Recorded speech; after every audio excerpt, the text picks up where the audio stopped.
आतंकवादी थे साले सारे के सारे, जो मंत्री के सहायक बनकर आसानी से सिक्योरिटी चौकी को चकमा दे गए और पहुंचे संसद भवन के द्वार, जहां उनके ठीक सामने खड़ी थी उपराष्ट्रपति के इंतजार में कारों का काफिला। फिर हुई शुरू धमाकेदार फायरिंग।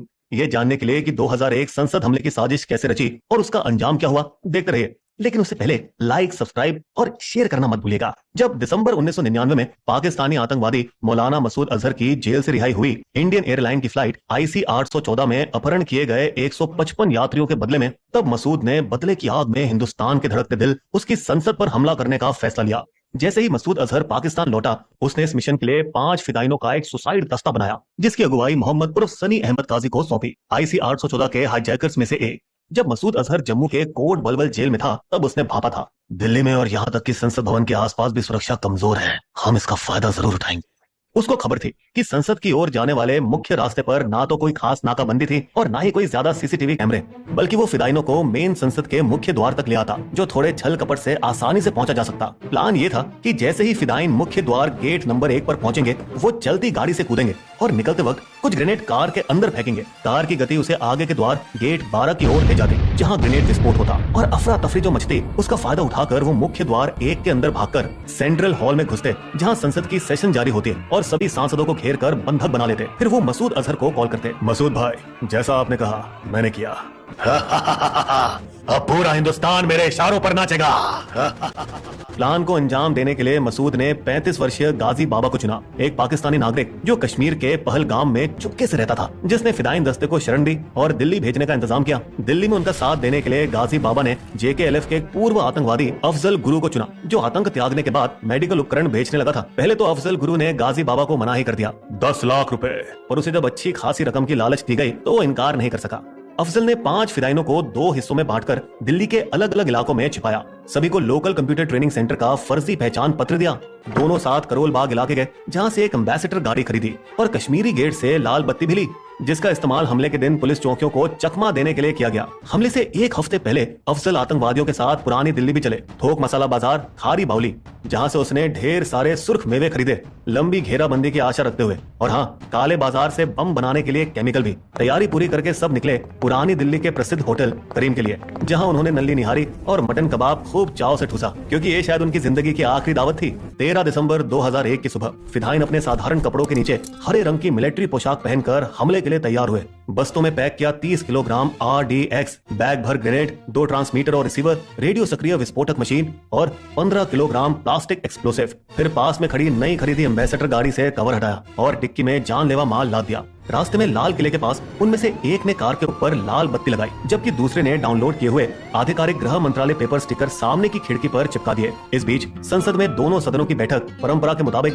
ठीक 11 बजे शुरू हुई थी। उस समय कफन घोटाले ने देश में सनसनी मचा रखी थी और कांग्रेस के विपक्षी सांसद तत्कालीन रक्षा मंत्री जॉर्ज फर्नांडिस का इस्तीफा जोर जोर से हल्ला मचाकर मांग रहे थे। ये सरकार कफन चोर है। इतनी चिल्लम चाली हो रही थी कि स्पीकर को 11:20 पर ही सदन स्थगित करना पड़ा, बजाय दोपहर 1 बजे के, जो उसका सामान्य समय है। सरप्राइज ब्रेक का फायदा उठाते हुए सांसद बातें बातें करते हुए दिसंबर की इस ठंड में सूरज की रोशनी में निकल आए। कुछ सांसद अपनी गाड़ियों में बैठे और दूसरे कामों के लिए रवाना हुए, पर फिर भी 200 से अधिक सांसद भवन के अंदर ही रहे, कुछ सेंट्रल हॉल में और कुछ लाइब्रेरी में, जिनमें थे गृह मंत्री लालकृष्ण आडवाणी, सूचना एवं प्रसारण मंत्री सुषमा स्वराज और कानून मंत्री अरुण जेटली। पास में ही सफेद एम्बेसडर गृह मंत्रालय की गाड़ी की आड़ में भारी सुरक्षा घेरे को आसानी से पार कर संसद भवन आ पहुंची। हुआ यूं कि उपराष्ट्रपति कृष्णकांत उस दिन संसद में उपस्थित थे और उनकी गाड़ियों का काफिला गेट 11 के बाहर उनका इंतजार कर रहा था। गाड़ियों के बगल में CRPF की एक सतर्क महिला कांस्टेबल कमलेश कुमारी चौकसी कर रही थी। अभी अभी ही वो ब्रावो कंपनी की सदस्य चुनी गई थी, जो सत्र के दौरान संसद की सुरक्षा करती है।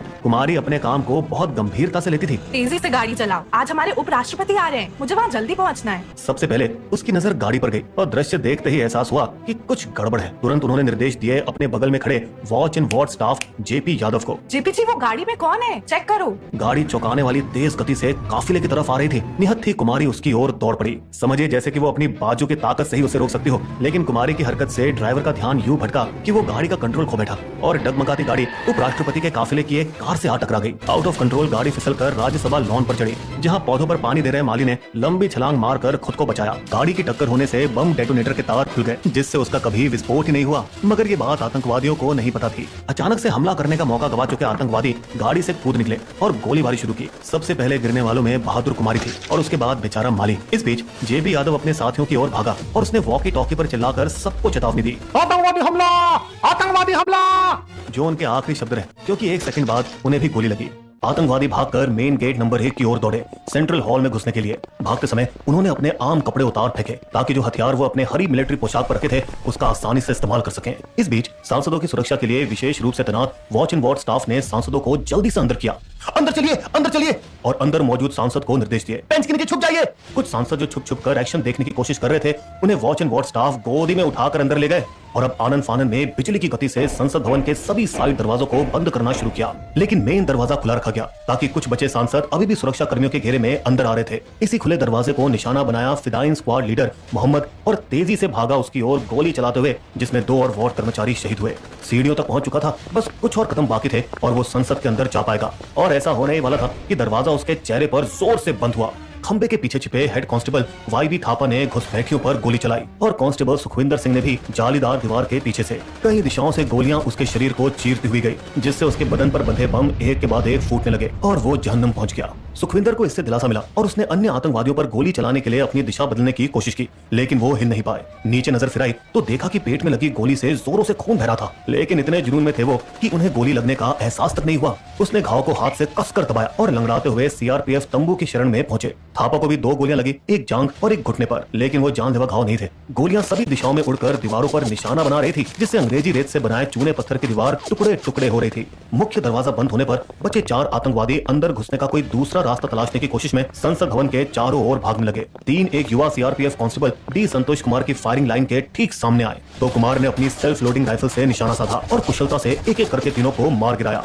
आखिरी बचा आतंकवादी किसी तरह सुरक्षा बलों की गोलियों से बचते हुए इधर उधर भागते भागते गेट नंबर 5 तक पहुंच गया और पागलों की तरह हंसने लगा, जानते हुए कि अब वो कुछ ही सेकंडों में खत्म होने वाला है, और अपनी आखिरी सांस तक सभी दिशाओं में ग्रेनेड फेंकने लगा, जितना हो सके उतना नुकसान पहुंचाने के लिए। हमारा मिशन पूरा हुआ, पाकिस्तान जिंदाबाद। बेशक गेट 5 के पास लॉन में छिपे सीआरपीएफ कांस्टेबल शामवीर सिंह की गोलियों की बौछार ने उसे तुरंत नरक भेजा होगा। 7 सुरक्षा कर्मी और एक राहगीर शहीद हुए, जबकि 17 अन्य लोग, जिसमें ज्यादातर सुरक्षा कर्मी थे, घायल हुए।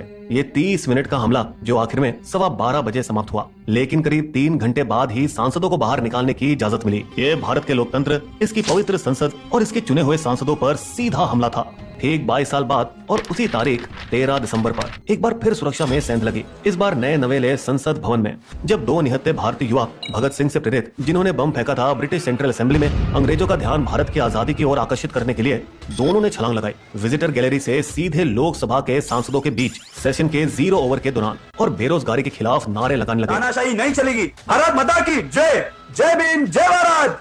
और प्लास्टिक उपकरणों से पीली गैस छिड़कने लगे। ठीक उसी समय उनके 2 अन्य साथियों ने संसद के बाहर यही हरकत की। गजब से इन चारों युवाओं को इस तारीख का महत्व पता ही नहीं था और दिनों का मिलना महज एक संयोग था, क्योंकि प्रदर्शन का प्लान पिछले दिन के लिए बनाया गया था। सांसद उन पर टूट पड़े और उनकी जोरदार पिटाई हुई, जिसको गुमराह युवाओं ने बिना प्रतिरोध सहा।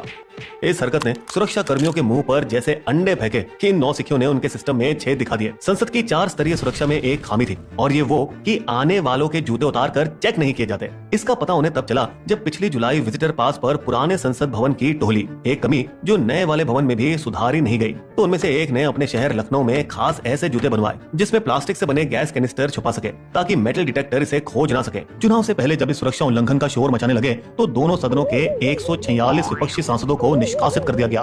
खतरनाक यूएपीए कानून के तहत मामला दर्ज होने के बाद शायद कभी नौकरी ही नहीं मिल पाए। 2001 हमले के बाद संसद की ओर जाने वाली मुख्य सड़कों पर रेडियो फ्रीक्वेंसी टैग रीडर, ढेर सारे सीसीटीवी कैमरे, वेपर सेंसर और बैरिगेड्स लगाए गए। कांस्टेबल कमलेश कुमारी को मरने के बाद अशोक चक्र से सम्मानित किया गया। ये सम्मान पाने वाली वे भारतीय पुलिस की पहली महिला बनी। कांस्टेबल सुखविंदर सिंह, वाईबी थापा, संतोष कुमार और शामवीर सिंह को शौर्य चक्र से सम्मानित किया गया और सेवाओं में प्रमोशन मिला। 2003 में सीमा सुरक्षा बल ने श्रीनगर में गाजी बाबा को मार डाला। अफजल गुरु को 9 फरवरी 2013 को फांसी दी गई। पर मोस्ट वांटेड सरगना मौलाना मसूद अजहर अभी भी पाकिस्तान में खुलेआम घूम रहा है। बिस्बो की शायरी, भारत के इतिहास का था वो 13 दिसंबर, दिन एक काला, दुष्ट पड़ोसी ने संसद पर आतंकी हमला कर डाला। शान बचाने को संसद की हुए शहीद थे 7 जवान, देश सुरक्षा के हित में जो खड़े हुए थे सीना तान। हमारे वीडियो कंटेंट के सारे स्रोत आपको डिस्क्रिप्शन में भी मिलेंगे।